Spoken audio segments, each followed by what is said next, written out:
Le débat de ce Smart Impact avec Sven Sora, bonjour, bienvenue. Bonjour. Vous êtes directeur adjoint en charge du recyclage et des plastiques chez Veolia. Estelle Mabon-Escande, bonjour, bienvenue à vous aussi. Vous êtes membre de l'association Fort Récup. C'est quoi Fort Récup, en quelques mots? Fort Récup, c'est une association d'urbanisme transitoire. On redonne vie à des espaces qui sont délaissés en y apportant en fait toutes les dimensions de la transition écologique. Et vous accompagnez les entreprises. Il y a des entreprises qui viennent dans vos lieux, dans vos locaux. Tout à fait, on a un espace événementiel et puis on propose des team building qui vont permettre d'aborder toutes les notions, la sensibilisation sur le plastique, les déchets, la végétalisation, etc. Sven Sora, dans quelques jours se tient à Paris, à partir de ce 29 mai, une session de travail sous l'égide des Nations Unies pour aboutir à un traité contraignant sur la pollution plastique. Alors en fait, pour bien l'expliquer, il s'agit de donner des suites concrètes à une résolution qui a été votée il y a un an par l'Assemblée des Nations Unies pour l'environnement. Qu'est-ce qu'on peut en attendre? C'est quoi les enjeux de ces sessions et d'un éventuel traité? Oui, en effet, donc c'est un événement important parce que c'est international. C'est pour la première. On a beaucoup de réglementations à l'échelle européenne. Là, l'idée, c'est vraiment d'avoir un impact mondial. Et on sait qu'il y a beaucoup de fuites vers l'environnement qui peuvent se passer dans des pays qui n'ont pas d'infrastructure aujourd'hui de collecte de déchets. Ouais. Et donc, l'objectif de ce congrès, c'est d'arriver à un traité qui va engager des pays à prendre des mesures pour éviter les fuites de plastique dans l'environnement. Traité contraignant, je disais ça, c'est important le mot contraignant parce que on a été déçus dans le passé. Est-ce que vous pensez vraiment qu'il y a une volonté politique internationale, puisque c'est ce à quoi on est en train d'assister, pour vraiment réduire la pollution plastique? Je l'espère. Je pense que les impacts sont très visibles. Le plastique les déchets de plastique sont vraiment un enjeu de recyclage très important, très visible, avec beaucoup d'engagement citoyen, parce qu'on voit la pollution tous les jours. On voit la pollution dans les mers, on voit des animaux empêtrés dans des produits en plastique. Donc c'est un impact extrêmement visible. Et je pense que c'est ça qui donne toute cette motivation autour du sujet.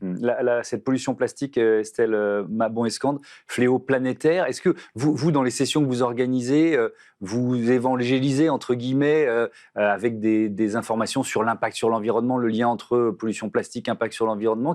Quelles données vous avez? Quelles informations vous faites passer? Alors effectivement, on peut l'avoir à plusieurs niveaux. Il y a d'abord un peu cette logique de se dire faut surtout pas déjà juger ni moraliser. Il faut plutôt arriver à une réflexion et une prise de conscience. C'est ça qui va amener un véritable changement de comportement.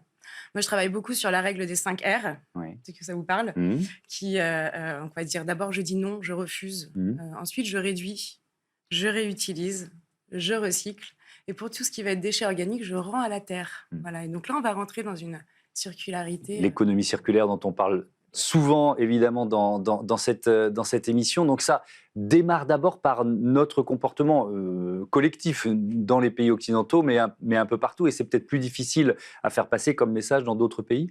Oui, certainement. C'est tout un enjeu d'ailleurs, puisque finalement on propose des produits, les entreprises proposent des produits, donc il est compliqué de dire non. Donc il y a vraiment tout un ensemble en fait, de mesures. On parlait un peu des 3 leviers qui vont être effectivement, on a chacun une voix en tant qu'habitants et citoyens de ce monde. On a aussi des entreprises qui ensuite ont une responsabilité. Et puis ensuite, on a un cadre législatif pour revenir justement à ce prochain traité. À ce prochain traité. Sven Sora, il faut traiter cette pollution plastique. Ça, je pense que c'est intéressant à expliquer, à détailler, sur l'ensemble de la chaîne de valeur. Qu'est-ce que ça veut dire et qu'est-ce qu'on peut faire? Absolument. Je pense que c'est intéressant de voir les positions relatives entre Fort Récup, qui est vraiment là pour motiver les citoyens à faire le premier geste consistant à ne pas jeter les produits dans la nature, mais à les mettre dans le système de collecte. Et une entreprise comme la nôtre qui est là pour, d'une part, traiter les déchets, donc réduire les pollutions, éviter que ça parte dans l'océan, mais aussi derrière faire des produits industriels pour fermer la boucle et pour faire comme un produit comme j'ai ici. Alors ça, c'est quoi ça? Alors ça, c'est des granules de plastique recyclés qui ont été faits. Il faut montrer-les assez haut parce que sinon on ne les voit pas. Voilà. Qui ont été faits, donc ça ressemble un peu à des lentilles. Et c'est un peu l'équivalent d'un produit industriel qui s'utilise de la même façon. Et donc, notre mission... C'est du plastique recyclé, c'est ça? C'est du plastique 100% recyclé. Là, il est coloré pour faire des pots de fleurs, par exemple. Donc, c'est destiné à ce type d'industrie. Et donc, voilà, l'idée, c'est ça, c'est de faire le lien entre ce qui était un déchet et ce qui va devenir derrière un produit industriel comme celui-ci, avec des spécifications industrielles qui sont contraignantes et qu'il faut respecter. Donc c'est ça, fermer la boucle. Et fermer la boucle, et donc rallonger la durée de vie d'un produit, parce que finalement c'est ça, on redonne vie à un produit. Combien de fois on peut redonner vie à un produit plastique? Alors ça, c'est une grande question. Oui. Difficile de répondre très clairement, Oui. honnêtement. Il y a beaucoup de littérature scientifique là-dessus. Ça dépend du plastique de départ, ça Exactement. dépend, Et ça etc. dépend des produits qui sont à l'intérieur. Dans le plastique, il y a des charges additives, Ouais. par exemple des colorants. Donc, moi, cette couleur, je ne sais pas l'enlever. Oui. Donc, de ça, je ne pourrais faire qu'un recyclé de la même couleur ou plus sombre. Ouais. Donc, voilà, tout ça, toute la façon d'utiliser va donner le nombre de cycles qu'on peut avoir. Et alors, je parlais du comportement des consommateurs, pays par pays. Les solutions, il faut aussi les adapter pays par pays? Oui, alors je pense qu'en Europe, on a la chance d'être assez avancé en termes de gestion de déchets. Mhm. Mais nous avons ouvert, par exemple, en Indonésie, une usine il y a 2 ans. En Indonésie, à l'époque, il n'y avait pas de système de collecte de déchets. Donc, il a fallu aussi créer l'infrastructure de collecte avec des personnes qui vont ramasser les déchets de plastique spécifiquement, qui du coup ont une rémunération pour ça. Et cette usine qui traite de 25 000 tonnes, finalement, il a fallu se procurer 25 000 tonnes de déchets de plastique qui, avant, n'étaient pas collectés. Et une partie d'entre elles partait clairement dans l'environnement. Donc l'intérêt de ce type d'usine, c'est aussi de réduire cette pollution des océans. Estelle Mabon-Escompte, quel type de session vous organisez à Forécup, et comment vous faites passer le message?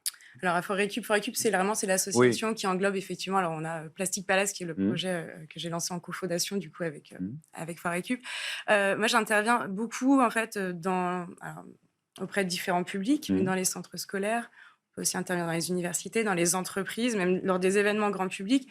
Et moi, mon prisme, c'est vraiment de me dire, on va aller transmettre la compétence d'animation. On va aller former les encadrants, tous les publics, en fait, pour qu'ils forment ensuite et qu'ils sensibilisent leur public. Que le message se transmette. Exactement, ça s'appelle l'intelligence collective. Oui, donc, en fait, ça permet de créer des communautés locales, engagées, et d'agir, alors on va dire petit pas et multiplié par des millions, tels que l'ADN de Precious Plastic, je sais pas si ça vous parle. Mais le plastique, s'il y a autant de plastique sur la planète, c'est que c'est hyper pratique, quoi. Voilà, il n'y a pas de hasard, donc ça ne doit pas être si facile de lutter contre des décennies d'usage et de confort, d'une certaine façon. Et je dirais que ce qui est encore plus compliqué, c'est d'aller toucher les personnes qui ne se sentent pas concernées. Oui. Voilà, puisque c'est clairement ces personnes-là qui vont pas regarder qui vont pas venir aux conférences, qui vont pas regarder forcément toutes les émissions qu'il peut y avoir à ce sujet. Donc, comment aller les toucher? Et c'est notamment à travers leur lieu de travail, à travers toucher les enfants, bien sûr, qui sont l'avenir, qui, eux, auront les clés pour décider et faire leur choix de consommation. Sensora Veolia est présente un peu partout sur la planète. Je crois qu'il y a près de 40 usines de recyclage dans le monde. Ça représente combien de tonnes de plastique recyclé chaque année? J'ai vu presque 500 000 tonnes. 500 000 tonnes de produits de ce type-là. Ouais. Produits 500 000 tonnes de ce type de granules qui sont 100% recyclés, qui ont eu l'intérêt de réduire les pollutions au départ grâce aux activités de collecte, mais qui ont aussi l'intérêt par rapport aux produits fossiles de représenter moins d'émissions de CO2, 70% de moins à peu près, et de préserver la ressource, puisque ça, c'est autant de pétrole qu'on n'a pas besoin d'extraire pour refaire des nouveaux plastiques. Évidemment. Et il y a aussi ce programme qui s'appelle Plastiloop. Plastiloop, c'est quoi exactement? Alors, Plastiloop, c'est une gamme de produits qu'on a mise en œuvre. 40 usines, c'était 40 gammes différentes de produits. Donc, on a essayé d'homogénéiser tout ça pour être vraiment orienté client, c'est-à-dire par segment industriel, l'automobile, l'emballage, le textile, etc., avoir des gammes vraiment spécifiques pour, comme ce que je disais tout à l'heure, avoir un produit qui répond à des spécifications industrielles. Il était produit par un déchet, on trouve absolument de tout, et c'est un mélange de tout un tas de produits, et on en fait à la sortie un produit avec des spécifications industrielles. Donc d'une certaine façon, vous aidez à peut-être pas créer, mais en tout cas à structurer une filière? Oui, absolument. On a besoin des deux. On a besoin des collectes sélectives pour générer notre matière première à nous, et on a besoin des industriels qui consomment du plastique pour derrière fermer la boucle. Ouais. Je reviens vers vous, Estelle Mabon-Escompte. Le projet Plastic Palace dont vous avez parlé, c'est quoi exactement? C'est un projet de sensibilisation à travers, donc vraiment c'est des programmes qui sont hybrides. On va avoir des parcours de jeux pour les adultes, pour les enfants, On va avoir des bandes dessinées qui vont faire perdurer l'action dans le temps, qui vont pouvoir être partagées, donc de sensibilisation notamment sur le plastique. Hein. Amener l'information, aller la donner dans les mains, aller toucher tous ces publics. Et donc Plastic Palace, c'est effectivement amener à une prise de conscience et booster le changement de comportement qui doit avoir lieu en parallèle effectivement aussi de tout le cadre législatif et des engagements d'éco-conception des produits. Un cadre législatif contraignant, Sven-Zora, c'est quoi? C'est à la fois compliqué pour une entreprise parce qu'il va falloir s'adapter, mais c'est un accélérateur de changement. C'est comme ça que vous le prenez? C'est des pays qui s'engagent à mettre en œuvre une réglementation chez elles. Donc, ils vont en effet à un moment contraindre les entreprises, mais c'est en effet aussi la possibilité de développer une industrie du recyclage qui aujourd'hui n'est pas suffisante. Et l'industrie du recyclage a l'avantage d'être locale, forcément, puisque c'est là où on génère le déchet qu'il faut la mettre en place. C'est de l'emploi local et c'est de l'emploi assez qualifié parce que c'est des technologies innovantes. Ça, je trouve ça vraiment passionnant parce que on évoquait la différence entre les pays occidentaux, les pays riches et puis les pays un peu moins développés. C'est un bon argument pour développer le recyclage dans les pays développés, ce que vous venez de dire. Tout à fait, tout à fait. Il y a une première étape qui doit se faire localement. Parce que le transport des déchets, c'est compliqué, c'est des produits assez légers, c'est difficile à transporter. Il y a beaucoup de législations maintenant qui empêchent le transport d'un pays à l'autre. Et donc, en effet... Et puis, il y a une sorte d'absurdité environnementale. Absolument. Bon, on ne va pas faire le tour de la planète à des déchets. Donc, plus vous centralisez, plus vous localisez, mieux c'est. Et c'est ce que vous cherchez à mettre en place. Nous, on localise, on ne centralise pas. On a vraiment une industrie qui consiste à localement traiter les déchets. Ensuite, on peut transporter les granules ou les biens, ça c'est autre chose, c'est le marché économique qui veut ça. Mais les déchets, on les traite localement. Merci beaucoup, merci à tous les deux. Désolé encore pour cette ambiance de travaux dans l'immeuble d'à côté. À bientôt sur Bismart. On passe tout de suite à notre rubrique consacrée aux startups. Tout simplement, ça s'appelle Smart Ideas.